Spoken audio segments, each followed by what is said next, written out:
حکمرانی کرنا اور اسلامی خلافت کا قیام رکھنا، کیا یہ دین اسلام کے احکامات میں کوئی حکم اور دین اسلام کے حصوں میں کوئی حصہ ہے یا نہیں ہے؟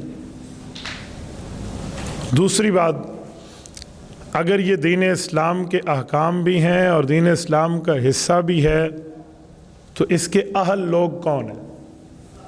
کیا علماء کرام کو سیاست میں حصہ لینا چاہیے یا نہیں؟ کیا عالم دین کا معاملہ صرف مسجد کی حد تک ہے، صرف مدرسے اور خانقاہ اور تبلیغ اور تعلیم اور تدریس کی حد تک ہے، یا سیاست اسلامیہ میں بھی علماء کا کوئی حق ہے؟ یہ آج کے دور کا ایک اچھوتا اور چبھتا ہوا سوال ہے۔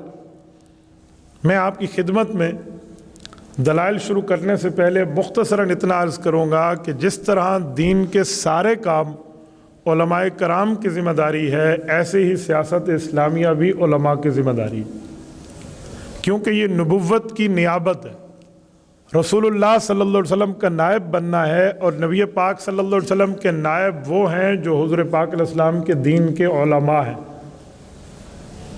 غیر عالم جس طرح امامت کا حق نہیں رکھتا، جو دین نہیں جانتا، جس کو دین کی ابجد کا بھی پتہ نہیں ہے، وہ ہماری نماز کا امام نہیں بن سکتا، جمعہ کا خطیب نہیں بن سکتا، اسی طرح غیر عالم سیاست میں بھی اپنی انٹری نہیں کر سکتا اگر وہ دین کے بارے میں معلومات نہیں رکھتا۔ شرعاً یہ حق علماء کا ہے اور صرف علماء کا ہے۔ اگر کوئی غیر عالم اس میں آئے تو علماء کی اتباع میں آئے، علماء سے پوچھ کے آئے۔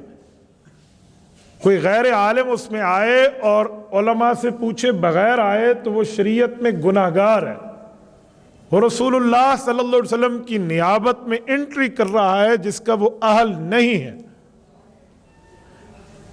یہ اتنا کڑوا سچ ہے کہ آج کے دور میں لوگوں کے کان اس سچ کو سننے کے لیے تیار نہیں ہیں۔ میں چند اس پر دلائل آپ کی خدمت میں رکھنے لگا ہوں۔ دیکھیے سورۃ صاد 23واں پارہ،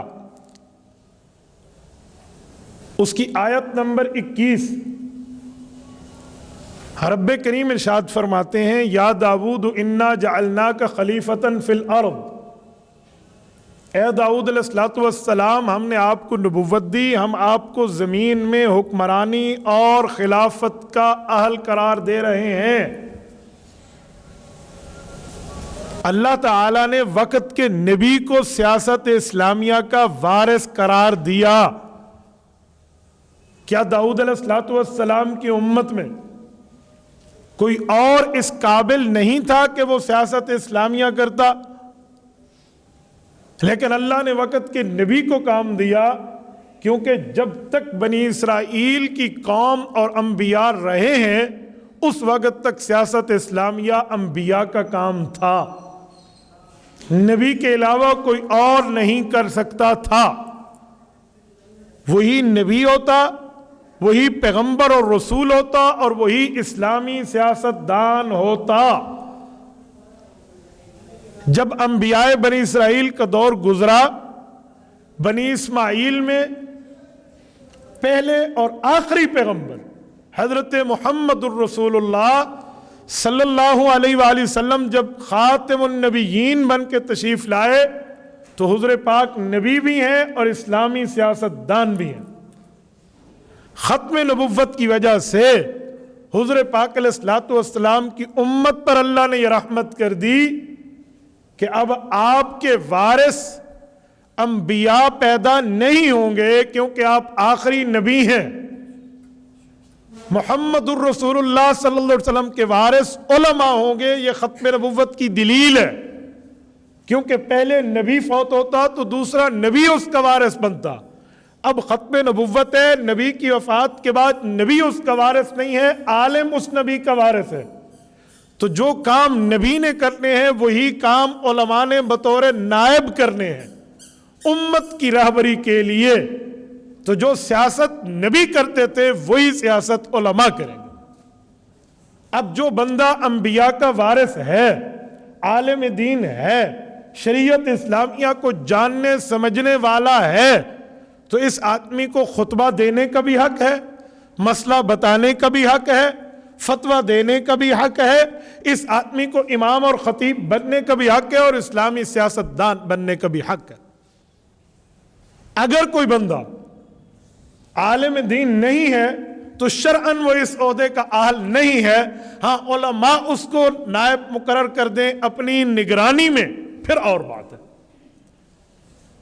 جس طرح امام کے لیے ہر چیز شریعت کے اصول اور ضابطے پورے ہونا امام میں ضروری ہے، ورنہ وہ امام نہیں بن سکتا۔ مقتدی کوئی بھی بن سکتا ہے، مقتدی میں وہ ضابطے پورے ہوں تب بھی ٹھیک ہے، نہ پورے ہوں تب بھی ٹھیک ہے، یہ امام کی اقتداء میں مقتدی ہے۔ ایسے ہی عالم میں سیاست اسلامیہ کی صفات پوری ہیں، ہاں کوئی ان کے اتباع میں ان کے ساتھ چلے، اس میں صفات پوری ہو تو بھی ٹھیک ہے، نہ پوری ہو تو بھی ٹھیک ہے، لیکن علماء سے پوچھ کے چلے گا تو اجازت ہے۔ یہ اصولی موقف اللہ رب العزت کے اس قرآن کریم کی آیت کی صورت میں ہے۔ اس پر میں نے کوئی جنگ اخبار، کوئی اخبار جہاں، کوئی کسی کتاب کی کہانی سیریز نہیں پڑھی، میں نے اس اللہ کے کتاب کو پڑھا ہے جس پر آپ کو اور میرا ایمان ہے۔